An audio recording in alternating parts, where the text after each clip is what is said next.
차관님께서는 헌법재판소가 탄핵 심판 공정하다고 보십니까?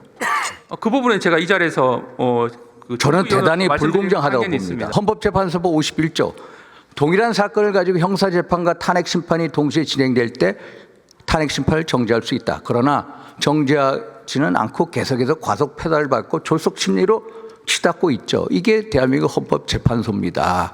그렇죠? 그러니까 기본적으로 탄핵이라든지 뭐 정당 해산이라든지 이런 류의 사건에서 형사소송 절차가 일부 준용되는 측면은 있는데 이 어느 범위까지 준용되는지에 대해서는 그래서 헌법재판소가 대통령에 대한 판단을 최소한의 방어권도 보장하지 않고 있고 그래서 한간에서 헌법재판소를 우리법재판소 반헌법재판소로 부르고 있습니다.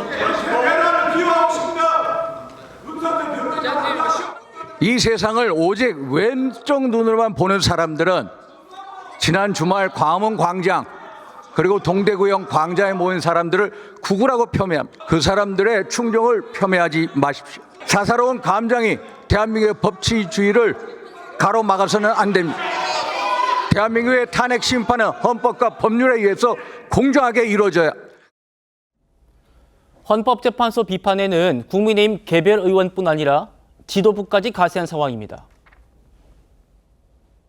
이렇게 졸속 진행한 데 따른 후폭풍을 헌재가 감당할 수 있을지 의문입니다. 형사소송법상 피고인의 인권과 방어권 보장을 위한 규정과 절차는 반드시 지켜져야 합니다. 헌법재판관 임의로 법을 해석하고 인권을 유린한다면 그것은 법치가 아니라 문영배 대행의 인치에 불과합니다.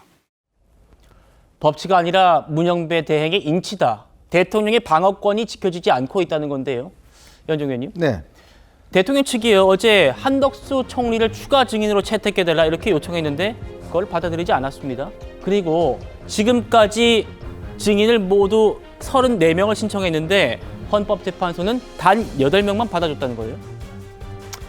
일단 이번 헌법재판에서 가장 중요한 것은 윤석열 대통령이 비상계엄을 내릴 때 적법한 절차를 밟았느냐, 바로 이 부분이 가장 핵심적일 겁니다. 우리 지금 헌법에 따르면 대통령이 이제 일단 내릴 경우에 국무회의에 방금 심의, 사전 심의를 거치도록 되어 있습니다. 그리고 이제 계엄 사령관도 국무회의에 심의를 거쳐서 임명하도록 그렇게 되어 있습니다. 근데 어제 이상민 전 행안부 장관 나와서 증언한 따르면 본인은 이 국무회의가 어떤 적법한 절차에 따라서 진행된 것으로 봤다라고 이야기를 하지만 헌법재판관들은 여러 가지 의문을 제기를 했어요. 그 의문의 제기의 근거가 바로 한덕수 국무총리와 최상목 대행의 진술입니다. 즉 경찰, 검찰 조사에서 어떤 진술을 했냐면 당시에 이 한덕수 대행 총리 같은 경우는 국회에서도 당시에 국무회의는 정상적인 절차가 이지 않았다. 국무회의라고 보지 않는다라고 이야기를 했어요.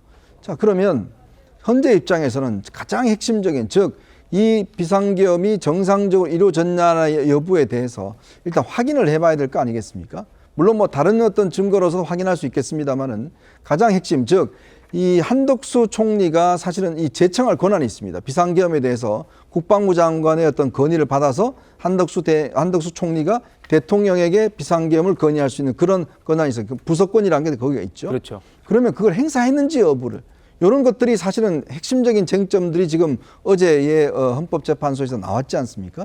그러면 저는 헌법재판소가 한덕수 총리를 불러서 이 부분에 대한 것을 좀 명백하게 정리를 한다 그러면 저는 국민들도 아마 수긍을 할 것이고 또 대통령 측도 그렇고 아마 이거는 분명해질 거라 봅니다. 즉 대통령이 적법한 절차를 거치지 않고 비상계엄을 선포했다라는 국회 측 주장을 어떤 면에서 보면 증명할 수 있는 그런 주장이 나오지 않겠습니까?